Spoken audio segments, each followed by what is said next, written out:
kaawaan o mahal kong Diyos, sang-ayon sa iyong kagandahang loob, mga sala mo'y iyong linisin, ayon din sa pag-ibig mo sa amin.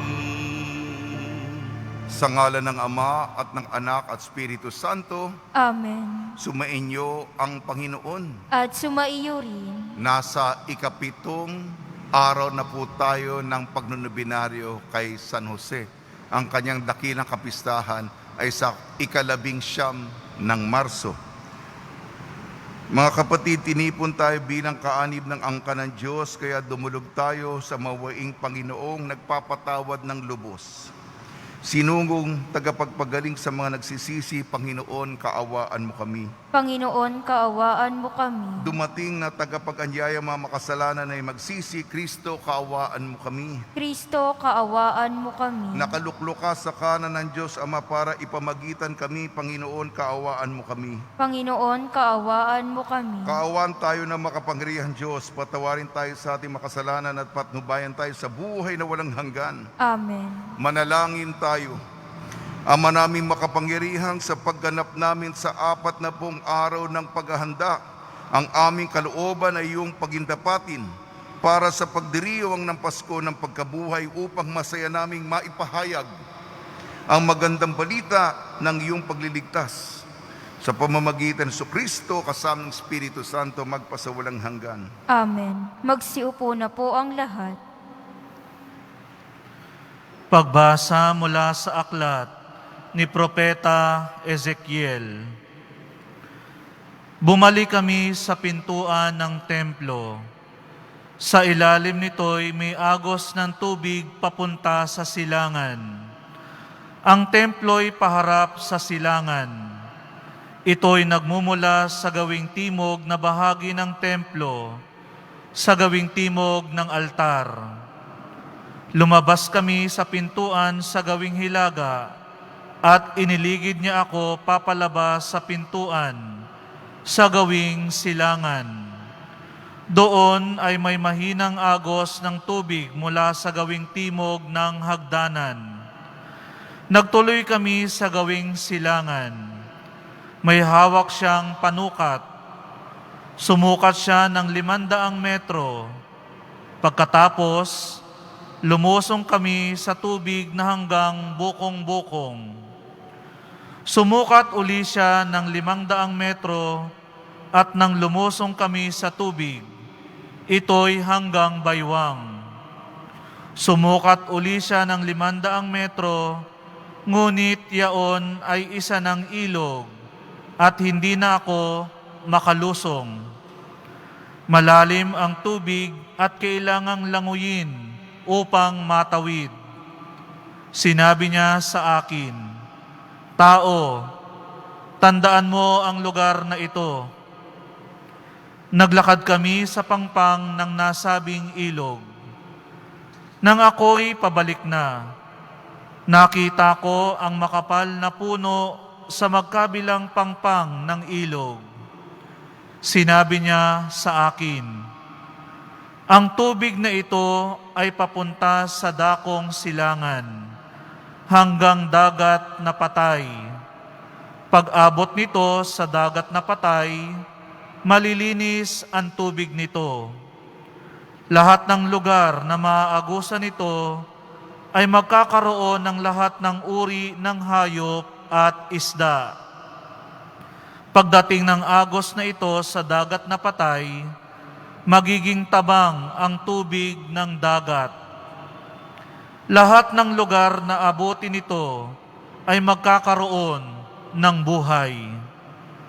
Sa magkabilang pangpang ng ilog ay tutubo ang sari-saring punong kahoy na makakain ang bunga.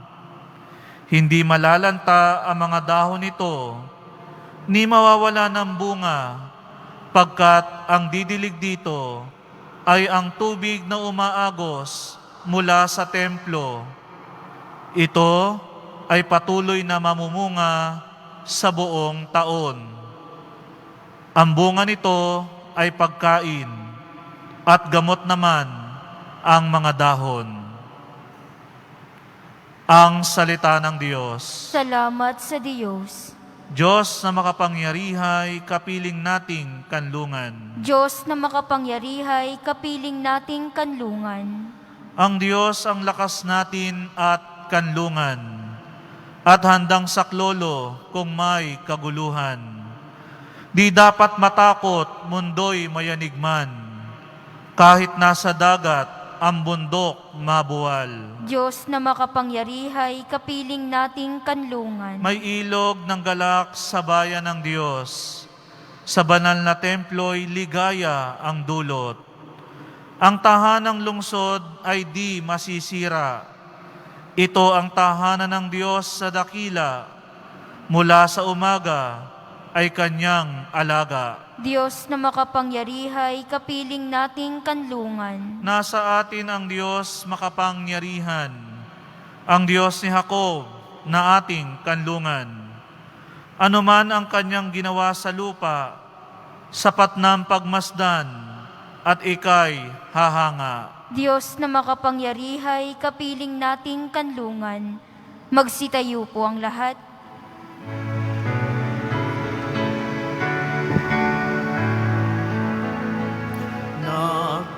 Nagpupuri kami sa'yo, Panginoong Jesucristo.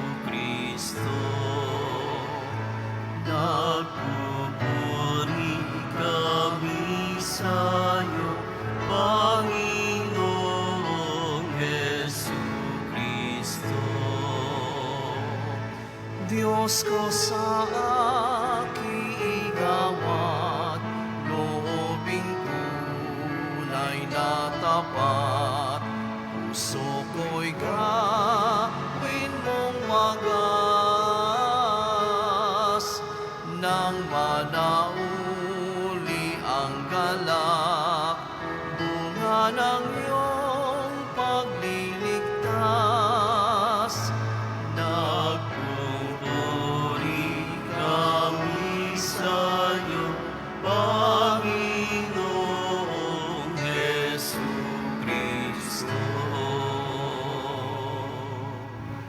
Sumainyo ang Panginoon. At sumaiyo rin. Ang mabuting balita ng Panginoon ayon kay San Juan. Papuri sa iyo, Panginoon. Nang dumating ang pagdiriwang ng pista ng mga Hudyo, pumunta si Jesus sa Jerusalem. Sa lungsod na ito, malapit sa pintuan ng mga tupa, ay may isang malaking deposito ng tubig na may 5 portiko. Kung tawagin ito sa wikang Hebreo ay Bethesda, natitipon dito ang maraming may sakit, mga bulag, mga pilay, mga paralitiko. Hinihintay nilang gumalaw ang tubig sapagkat may panahong bumababa ang isang anghel ng Panginoon at kinakalawkaw ang tubig. Ang maunang lumusong pagkatapos makalawkaw ang tubig ay gumagaling, anuman ang kanyang karamdaman. Doon may isang lalaking 38 taon na may sakit at siya'y nakita ni Jesus. Alam nitong matagal nang may sakit ang lalaki. Tinanong siya ni Jesus, "Ibig mo bang gumaling?" Sumagot ang may sakit, "Ginoo, wala pong maglusong sa akin kapag nakalawkaw na ang tubig. Patungo pa lamang ako noon ay may nauuna na sa akin." Sinabi sa kanya ni Jesus, "Tumindig ka, dalihin mo ang iyong higaan at lumakad ka." At pagdakay gumaling ang lalaki, dinala ang kanyang higaan at lumakad. Noon ay araw ng pamamahinga. Kaya't sinabi ng mga Hudyo sa lalaking pinagaling, "Araw ng pamamahinga ngayon, labag sa kautusan na dalihin mo ang iyong higaan." Ngunit sumagot siya, "Ang nagpagaling sa akin ang nagsabing dalhin ko ang aking higaan at lumakad ako." At siya'y tinanong nila, "Sino ang nagsabi sa iyo na dalhin mo ang iyong higaan at lumakad ka?" Ngunit hindi nakilala ng lalaki kung sino ang nagpagaling sa kanya sapagkat nawala na si Jesus sa karamihan ng tao. Pagkatapos nakita ni Jesus sa loob ng templo ang lalaki at sinabihan, "Magaling ka ngayon, huwag ka nang magkakasala at baka may mangyari sa iyo na lalo pang masama. Umalis ang lalaki at sinabi sa mga Hudyo na si Jesus ang nagpagaling sa kanya. Dahil dito si Jesus ay sinimulang usigin ng mga Hudyo sapagkat nagpagaling siya sa araw ng pamamahinga. Ang mabuting balita ng Panginoon. Pinupuri ka namin, Panginoong Hesukristo. Magsiupo na po ang lahat. Binabati namin po kayo sa pagpapala, pagbibindisyon, pagbibiyaya, pagkakaloob ng maraming grasya ng ating butihing Panginoong Senyor. Sa ating ebanghelyo, ayon kay San Juan, si Jesus ay nagpagaling. Isang taong hindi makalakad sa araw ng pamamahinga. Ang araw ng pamamahinga ay paggunita sa liberasyon, pagpapalaya ng mga Israelita mula sa poder ng paraon sa Ehipto. Kaya nga, ang diwa ng araw ng pamamahinga ay pagpapagaling, pagpapalayas. May isang tao sapagkat may patungkol ito sa ating unang pagbasa, Propeta Ezekiel. Meron pong deposito ng tubig sa may pintuan ng mga tupa. At kung sino man gumagalaw ito, ang sino man na may sakit na mauna sa anghelang nagpapakalawkaw dito, ay gagaling. Kaya lang itong tao ito na 30 mahigit 3 dekada, lagi siyang naunahan. Si Jesus, pinagaling siya. Hilingin natin sa Panginoon na pagalingin tayo, lalong-lalo na sa panahon ng pandemya. Sa tulong ni Maria, ni San Jose, mga santong tumutulong sa pandemya, si San Roque, patuloy ang ating dasal upang ang ating bansa ay dumadami na po yung mga kaso. Tayo po'y makita natin ang katapusan sa pandemyang ito. Magsitayo po ang lahat. Minamahal ko mga kapatid, habang higit nating nakikilala ang Diyos, lalo nating naunawaan na lubos tayong umaasa sa Kanya, tugon po natin, Banal na tagapagpagaling, tulungan mo kami. Banal na tagapagpagaling, tulungan mo kami. Ang mga pinuno ng simbahan, naway lubos na mag-alay ng kanilang buhay sa paglilingkod kay Kristo. Manalangin tayo. Banal na tagapagpagaling, tulungan mo kami. Tayo naway magkaroon ng pusong bukas sa pag-aalay ng sarili at lumago sa pagsunod kay Kristo na may pusong maamo at mapagkumbaba. Manalangin tayo. Banal na tagapagpagaling, tulungan mo kami. Tayo naway magkaroon ng tunay na diwa ng kababaang loob sa ating pakikitungo sa mga dukha, mga api at makita natin ang presensya ni Kristo sa kanila. Manalangin tayo. Banal na tagapagpagaling, tulungan mo kami. Ang mga may sakit naway makatagpo ng pagmamahal at pagtataguyod sa mga nangangalaga sa kanila. Manalangin tayo. Banal na tagapagpagaling, tulungan mo kami. Panginoon Diyos, Ama ng mga dukha, bagamat batid namin ang aming mga kahinaan at pagmamalaki, dinggin mo ang mga kahilingan ng iyong bayang nangangailangan ng iyong tulong. Idinadalangin namin sa pamamagitan ni Kristo na aming Panginoon. Amen. Magsiupo na po ang lahat.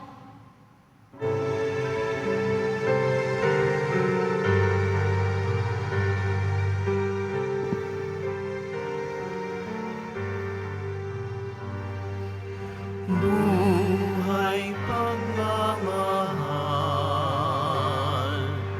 alak at tinapay,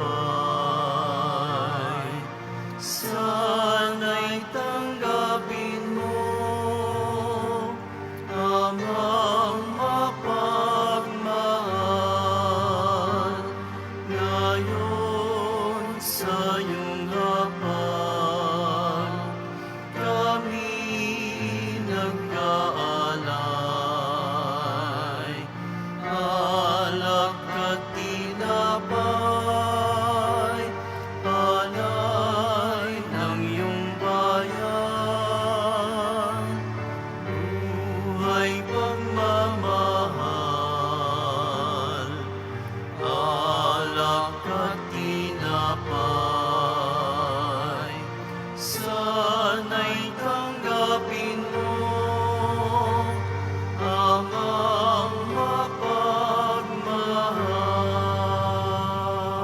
Magsitayo po ang lahat. Manalangin kayo mga kapatid upang ang ating paghahain ay kalugdan ng Diyos amang makapangyarihan. Tanggapin nawa ng Panginoon itong paghahain sa iyong mga kamay, sa kapurihan niya at karangalan sa ating kapakinabangan at sa buong sambayanan niyang banal. Ama namin lumikha, iniaalay namin sa iyo ang mga kaloob mong ito bilang pagtanaw namin ng utang na loob sa iyong paglingap sa amin araw-araw at bilang pagganap ng iyong pagkupkop sa aming lahat na iyong binubuhay sa pamamagitan sa Kristo kasama ng Espiritu Santo magpasawalang hanggan. Amen. Sumainyo ang Panginoon. At sumaiyo rin. Itaas sa Diyos ang iyong puso at diwa. Itinaas na namin sa Panginoon. Pasalamatan natin ang Panginoong ating Diyos. Marapat na siya'y pasalamatan. Ama namin makapangyarihan, tunay nga marapat na ikaw ay aming pasalamatan sa pamamagitan ng Kristo na aming Panginoon. Sa aming kusang pagtitiis ng hirap, tinutulungan mong aming maitumpak ang kinamihas ng pagsalungat sa pananagutang iyong iniatas. Sa aming pagtulad sa anak mong mahal ay nagpakasakit para sa tanan. Ang pagsisikap namin iyong kinalulugdan at ang pagpapakabuti namin iyong ikinararangal. Kaya kaisa ng mga anghel na nagsisiawit ng papuri sa iyo nang walang humpay sa kalangitan, kami nagbubunyi sa iyong kadakilaan. Santo, Santo, Santo, Panginoong Diyos ng mga hukbo, napupuno ang langit at lupa ng kadakilaan mo, Hosana sa kaitaasan. Pinagpala ang naparirito sa ngalan ng Panginoon, Hosana sa kaitaasan. Magsiluhod po ang lahat. Ama naming banal, ikaw ang bukal ng tanang kabanalan. Kaya sa pamamagitan ng Espiritu, gawin mong banal ang mga kaloob na ito upang para sa amin maging katawan at dugo ng aming Panginoong Hesukristo. Bago niya pinagtiis ang kusang loob na maging handog, hinawakan niya ang tinapay, pinasalamatan kanya, pinaghati-hati niya yon, iniabot sa kanyang malagad at sinabi, tanggapin ninyong lahat ito at kanin, ito ang aking katawan, nihahandog para sa inyo.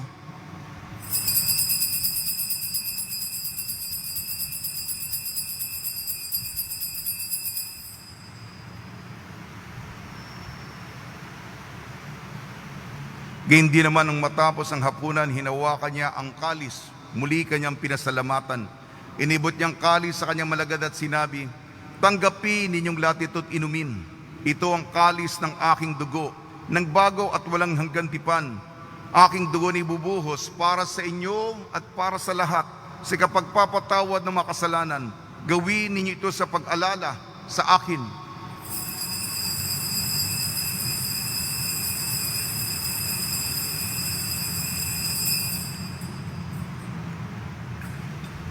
Magsitayo po ang lahat. Ipagbunyi natin ang misteryo ng pananampalataya. Si Kristo'y namatay, si Kristo'y nabuhay, si Kristo'y babalik sa wakas ng panahon. Ama, ginagawa namin ngayon ang pag-alala sa pagkamatay at muling pagkabuhay ng iyong anak. Kaya't iniaalay namin sa iyong tinapay na nagbibigay buhay at ang kalis na nagkakaloob ng kaligtasan. Kami nagpapasalamat dahil kami yung minarapat na tumayo sa harap mo para maglingkod sa iyo.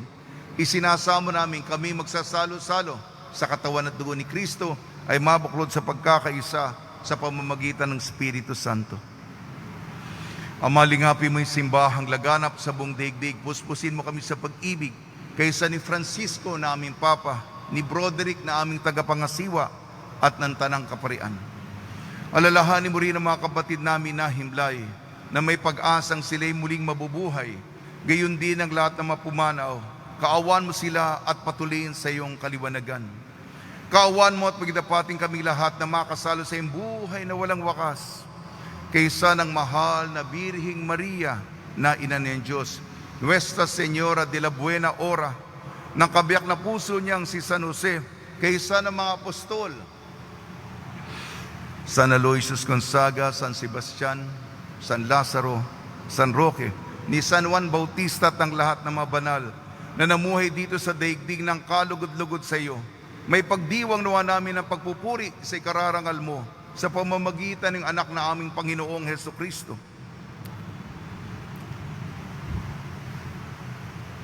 Sa pamamagitan ni Kristo kasama niya at sa Kanya, ang lahat ng parangal at papuri ay sa iyo, Diyos amang makapangyarihan kasama ng Espiritu Santo magpasawalang hanggan. Amen. Sa tagubili na nakakagaling na utos at turo ni Kristo ng Panginoon natin at Diyos, ipahayag natin ng lakas loob. Ama namin, sumasalangit ka, sambahin ang ngalan mo. Mapasa amin ang kaharian mo. Sundin ang loob mo dito sa lupa para nang sa langit. Bigyan mo kami ngayon ng aming kakanin sa araw-araw at patawarin mo kami sa aming mga sala para nang pagpapatawad namin sa nagkakasala sa amin. At huwag mo kaming ipahintulot sa tukso at iadya mo kami sa lahat ng masama.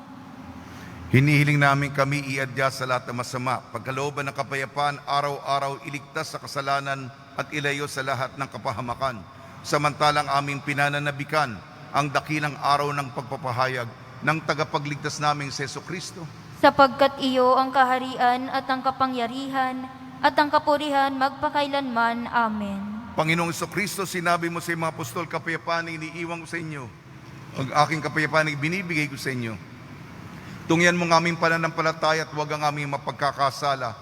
At pagkalooban mo kami na kapayapaan at pagkakaisa yun sa iyong kalooban, kasama ng Espiritu Santo magpasawalang hanggan. Amen. Mga kapatid, mga kaibigan, sumainyo po ang kapayapaan ng ating Panginoon. At sumaiyo rin. Magbigayan po tayo ng kapayapaan sa isa't isa.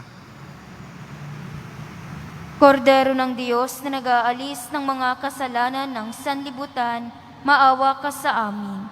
Kordero ng Diyos na nag-aalis ng mga kasalanan ng sanlibutan, maawa ka sa amin. Kordero ng Diyos na nag-aalis ng mga kasalanan ng sanlibutan, ipagkaloob mo sa amin ang kapayapaan. Magsiluhod po ang lahat. Ito ang kordero ng Diyos, ito nag-aalis ng kasalanan ng sanlibutan, mapalad ang mga inayayahan sa kanyang piging. Panginoon, hindi ako karapat-dapat na magpatuloy sa iyo, ngunit sa isang salita mo lamang ay gagaling na ako.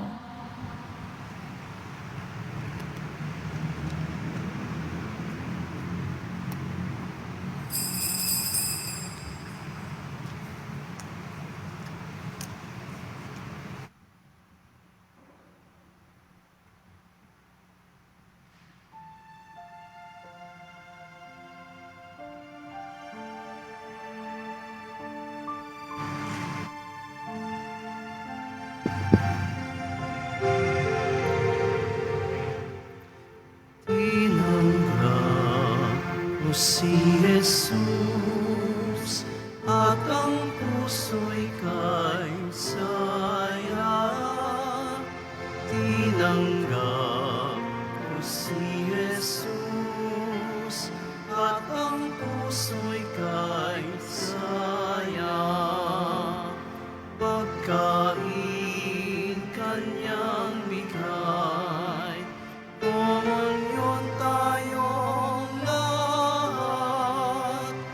Umira sa loob ko, buklod tayo sa Diyos. Tinanggap ko si Jesus at ang puso'y kay saya. Tinanggap ko si Jesus at ang puso'y kay saya. Pag-ibig kanyang alay, magsimba tuwing linggo. Tularan si Maria, kapwa natin tulungan. Tinanggap ko si Jesus at ang puso'y kay saya. Tinanggap ko si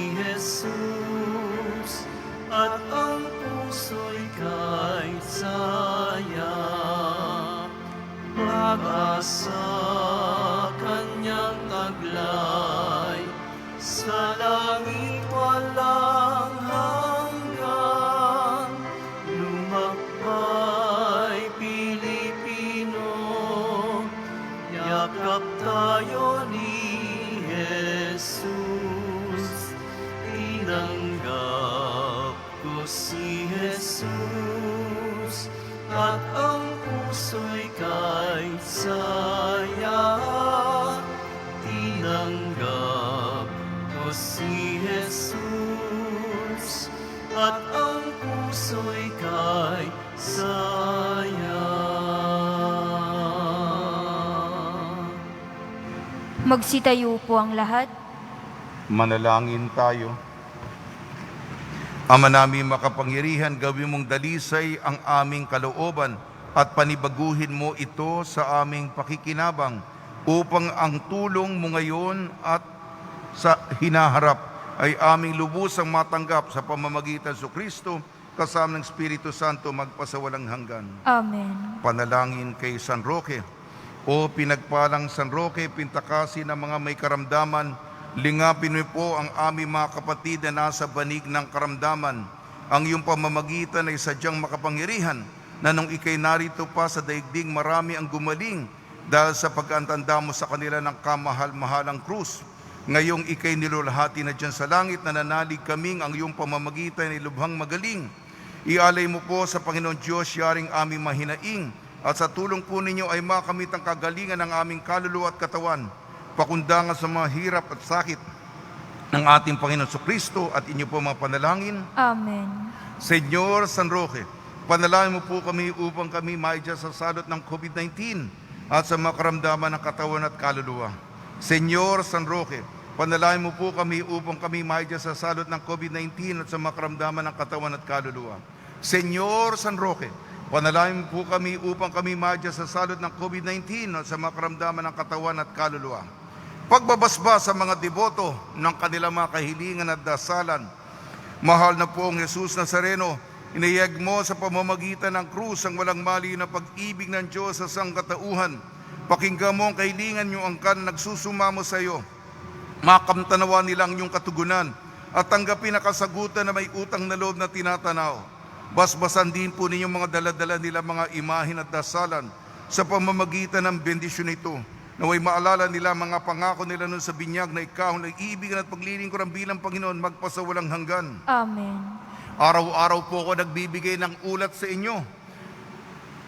Sa kasalukuyan po, sapagkat meron po tayong Quiapo Church Facebook, ang ikapitong pagnunubinaryo sa St. Joseph the Worker Cathedral, Diocese ng San Jose, Nueva Ecija. Kasalukuyan po, alas 6:30 ng umaga, ang cross-post Quiapo Church Facebook na ikapitong pagnunubinaryo.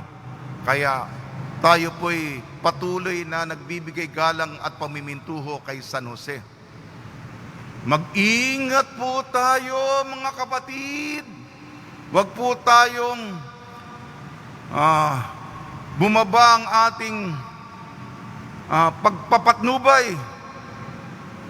Tumataas na po yung kaso. Nasa paligid na po natin ang iba't ibang variant. Huwag po tayo maging kumpante. Face mask, face shield. Sumusunod po tayo para sa kapakanan. Siyempre, pasaway tayo. Ang iba sa inyo, above 65, nandito, mag-ingat po tayo. Tumataas na po. Nandito na sa paligid natin yan, walang duda. Wag na, malayo yan. Nandun sa barangayan. Hindi po. Sentro po ang ating simbahan. Yung mga kasama niyo dyan, kung saan-saan pa nanggaling. Kaya, ingat po tayo, Ingat po tayo. Sa mga nagbigay ng cash contributions, maraming salamat. Ito kahapon, 32 gallons alcohol, 100 pieces bottled sprayer, 30 pieces face shield, 100 pieces buns bread, 14 pieces chicken roasted, 2 boxes noodles, 1 box assorted grocery, 1 sack of rice 50 kilos, 2 boxes Lucky Me noodles. Kahapon po, hindi po ako nakapagmisa ng umaga. Sa tanghali po ako. Meron po nagbigay ng 200 sacks of rice, 50 kilos. Ibibigay po natin ang inyong ayuda sa mga naka-lockdown ng mga barangay. Yung isa, kausap ko na po yung parish priest kahapon. Yung naka-lockdown mismong sa harap ng kanyang simbahan. Ang inyong binibigay ng mga maraming ayuda makakapunta sa ating mga kapatid na naka-lockdown. Sumainyo ang Panginoon At sumaiyo rin. at pagpalain kayo ng makapangyarihan Diyos, Ama, Anak at Espiritu Santo. Amen. Taglayin po niyo sa inyong pag-alis ang kapayapaan ni Jesucristo. Salamat sa Diyos.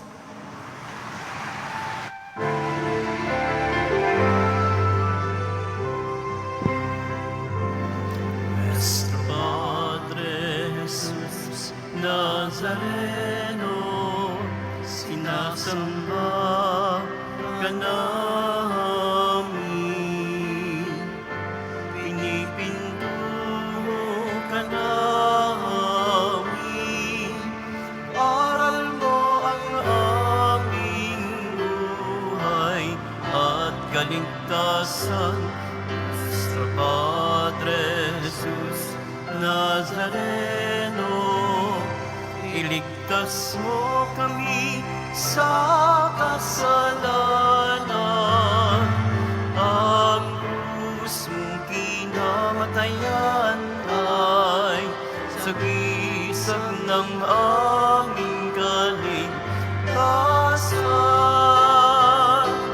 Nuestro Padre Jesus Nazareno, dinarangal ka namin. Nuestro Padre Jesus Nazareno, nilulwalhati ka namin. Nuestro Padre Jesus Nazareno, dinarangal ka namin. Nuestro Padre Jesus Nazareno, nilulwalhati ka namin.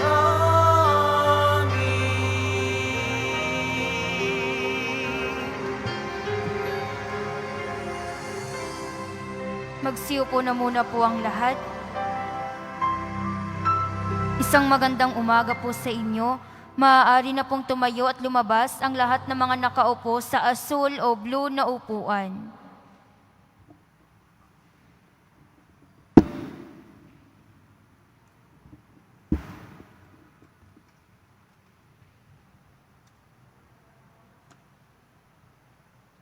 Maaari na pong tumayo ang mga nakaupo sa pula o red na upuan.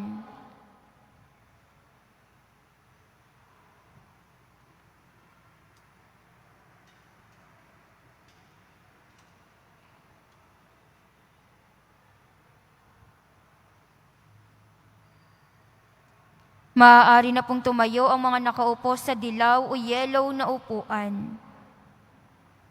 Pati po ang mga nakaupo sa berde o green na upuan. Muli po maraming salamat po sa inyong lahat.